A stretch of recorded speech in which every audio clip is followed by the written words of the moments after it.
I'd like to put up a warning before the video starts. This video is dedicated to the history of First Nations / Indigenous Australians and covers some sensitive topics and issues.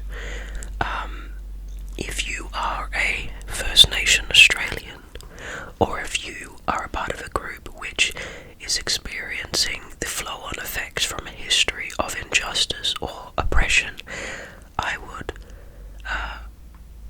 have this as a warning for you to proceed with caution. This episode will talk about colonisation and the impact that it had on the local peoples, so please take that into account when choosing to proceed with the video. This topic is extremely important to talk about, but it is not without its sensitivities. So, with that in mind, let's begin and continue to read and study and learn together. The impact of colonisation. One immediate consequence was a series of epidemics of European diseases such as measles, smallpox, and tuberculosis. In the 19th century, smallpox was the principal cause of Aboriginal deaths, and vaccinations of the native inhabitants had begun in earnest by the 1840s. This smallpox epidemic in 1789 is estimated to have killed up to 90% of the Darug people. The cause of the outbreak is disputed. Some scholars have attributed it to European settlers, but it is also argued that Macassan fishermen from South Sulawesi and nearby islands may have introduced smallpox to Australia before the arrival of Europeans. I guess to settle that argument, we would have to go in and learn about what the evidence is for both arguments. A third suggestion is that the first outbreak was caused by contact with members of the First Fleet. A fourth theory is that the epidemic was of chickenpox, not smallpox, carried by members of the First Fleet, and to which the Aboriginal people also had no immunity. I imagine being separated from the rest of humanity for 40 to 60,000 years would make you quite prone to a disease which to possibly some mainland Europeans would not be that serious, but of course if you have not the biological immune system evolved for it or adapted to it, it would be very serious. So, however it came in, it's not disputed that it did happen and that it was a result of contact between new peoples.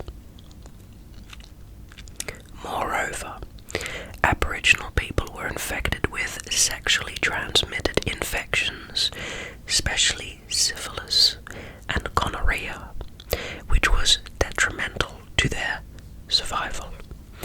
The intentional nature of spreading STIs is one of the reasons it is considered a genocidal act, as one cannot control who becomes infected with influenza, but they can control who they infect with an STI. I've never heard that argument framed in that way, and it's very interesting. Maybe in the future I'll read more about that. Another consequence of British colonisation was European seizure of land and water resources, with the decimation of kangaroo and other indigenous foodstuffs which continued throughout the 19th and early 20th centuries as rural lands were converted for sheep and cattle grazing. Settlers also participated in the rape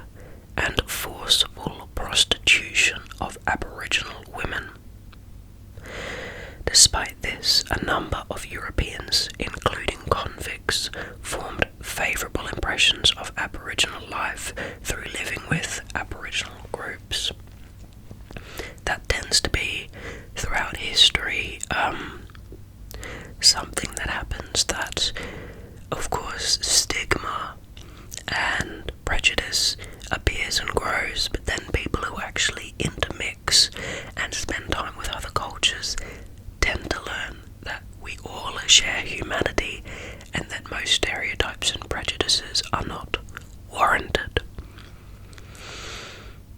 It's just sad that there couldn't be more mixture, and a realization couldn't have happened much sooner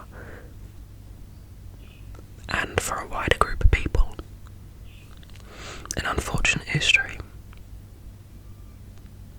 In 1834, there occurred the first recorded use of Aboriginal trackers, who proved very adept at navigating their way through the Australian landscape and finding people. During the 1860s, Tasmanian Aboriginal skulls were particularly sought internationally for studies into craniofacial anthropometry. The skeleton of Druganini, a Tasmanian Aboriginal who died at 1876, was exhumed within 2 years of her death, despite her pleas to the contrary by the Royal Society of Tasmania, and later placed on display. Campaigns continued to have Aboriginal body parts returned to Australia for burial. Druganini's body was returned in 1976 and cremated, and her ashes were scattered according to her wishes. Wow. Places' names sometimes reveal discrimination, such as Mount Jim Crow in Rockhampton, Queensland, now Mount Bagger, as well as racist policies like Brisbane's boundary streets, which used to indicate boundaries where Aboriginal people were not allowed to cross during certain times of the day. I don't think I've even heard of that law before. There is ongoing discussion about changing many of these names. Throughout most of the 19th and 20th centuries, Aboriginal and Torres Strait Islander people had their lives under the jurisdiction of various state-based protection laws. These Acts of Parliament appointed protectors of Aborigines and Aboriginal protection boards, whose role was to ensure the safety of Indigenous Australians, as well as controlling their lives in matters of employment and marriage.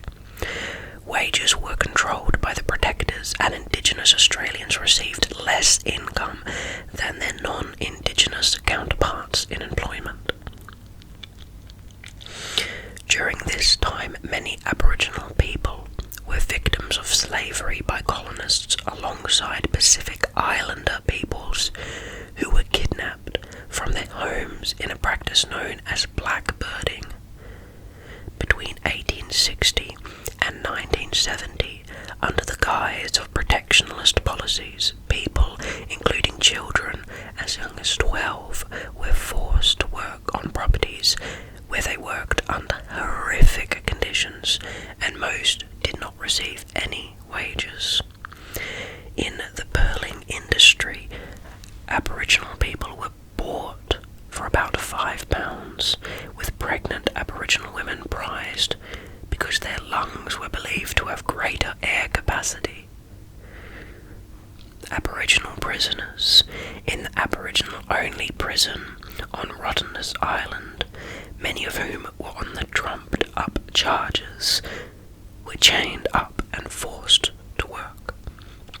In 1971, 373 Aboriginal men were found buried in unmarked graves on the island. Up until June of 2018, the former prison was being used as holiday accommodation. From 1810, Aboriginal people were moved onto mission stations run by churches and the state. While they provided food and shelter, their purpose was to civilise Aboriginal communities by teaching Western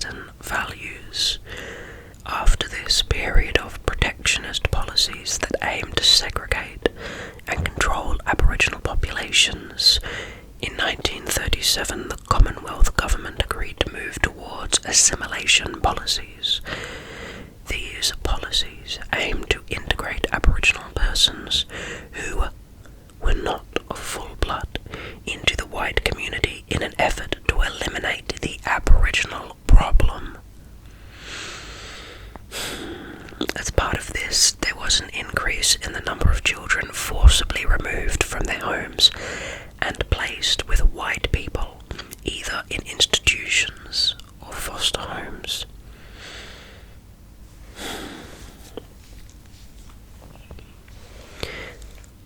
Now we move to the topic of frontier wars and genocide. As part of the colonisation process, there were many small-scale conflicts and clashes between the colonists and Aboriginal and Torres Strait Islander people across the continent and islands.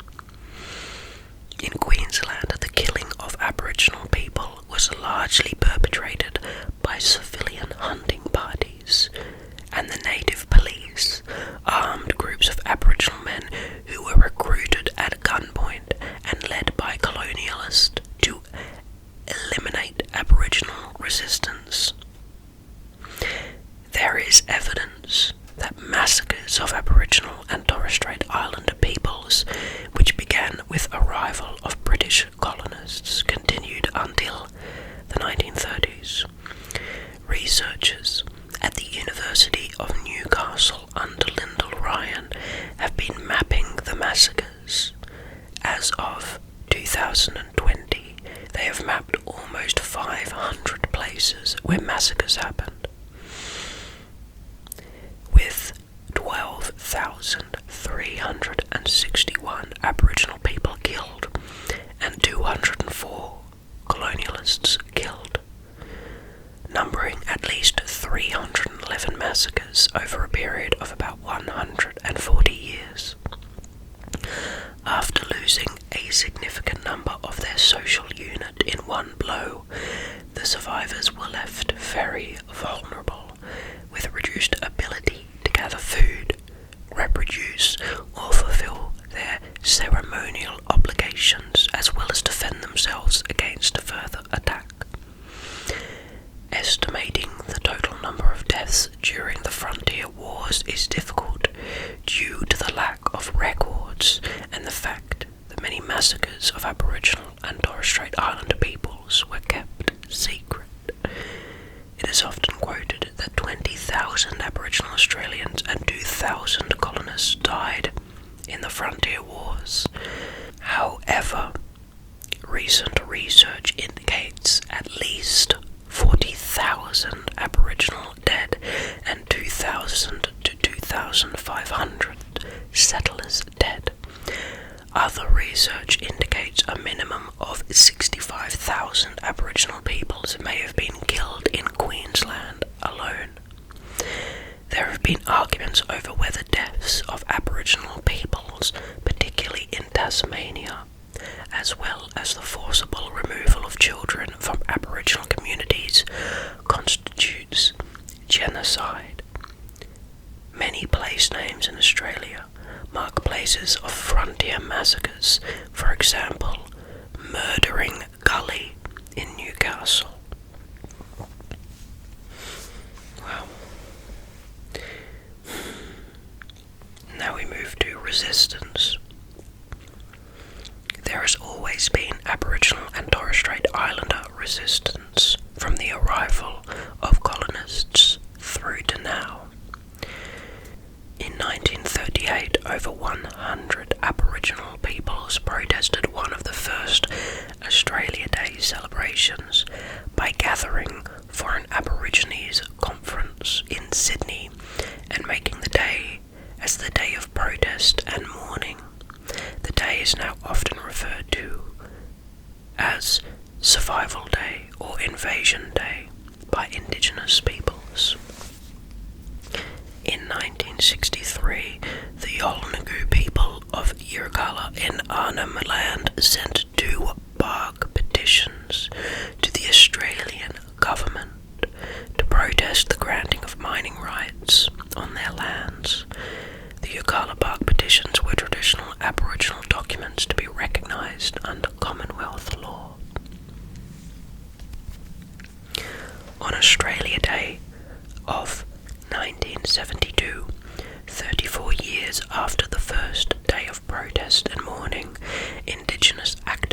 set up the Aboriginal Tent Embassy on the lawn of Old Parliament House to protest the state of Aboriginal land rights. The Tent Embassy was given heritage status in 1995 and celebrated its 40th anniversary in 2012, making it the longest unanswered protest camp in the world. Now we move to a short,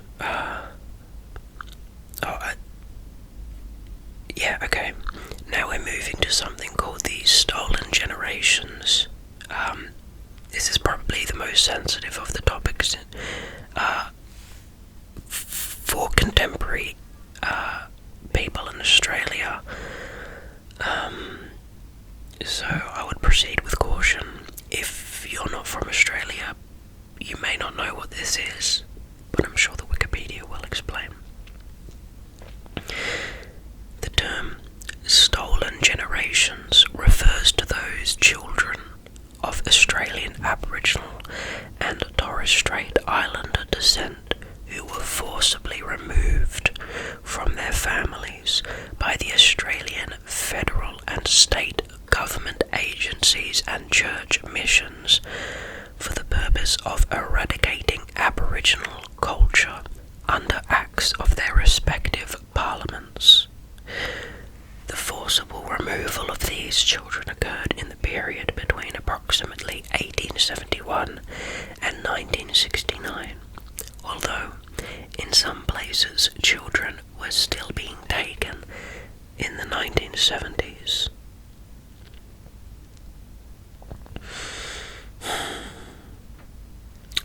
Now we move to the early 20th century. By 1900, the recorded Indigenous population of Australia had declined by approximately 93,000. However, this was only a partial count, as both Aboriginal people and Torres Strait Islanders were poorly covered, with desert Aboriginal peoples not counted until the 1930s. During the first half of the 20th century, many Indigenous Australians worked as stockmen on sheep stations and cattle stations for extremely low wages. The Indigenous population continued to decline, reaching a low of 74,000 in 1933 before numbers began to recover. In 1995, the population numbers had reached pre-colonisation levels, and in 2010 there were around 563,000 Indigenous Australians.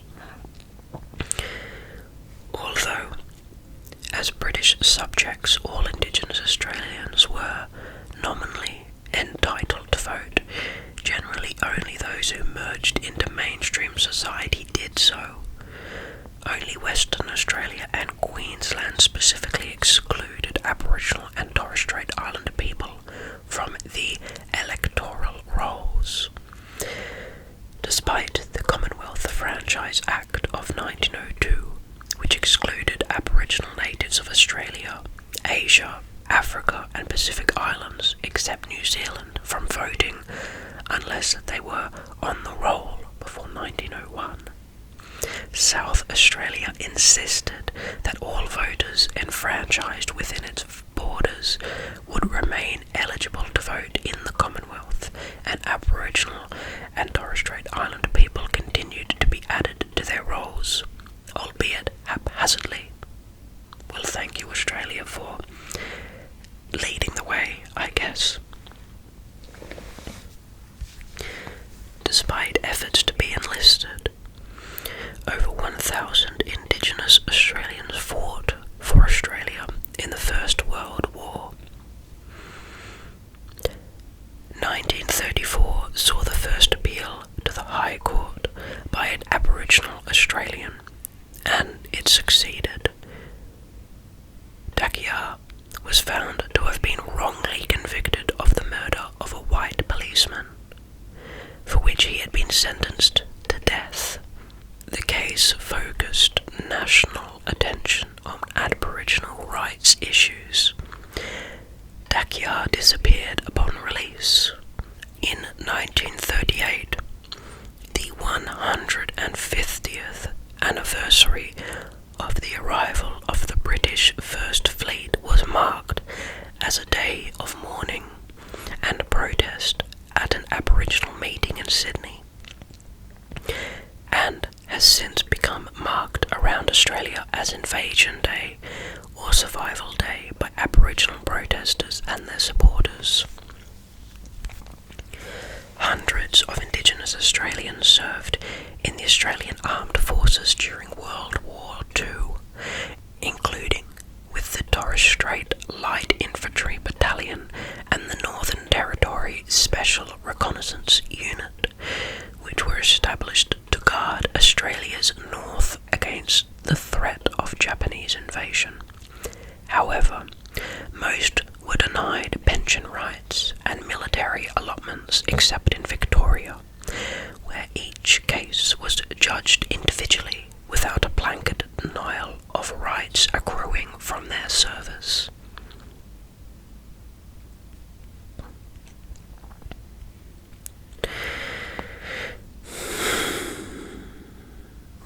Now, I think we'll end it there. I'm going to have a short break, and then I'll continue recording, and I hope I'll see you for the next episode. Some of the topics covered in this video were rather intense. I hope that you're okay,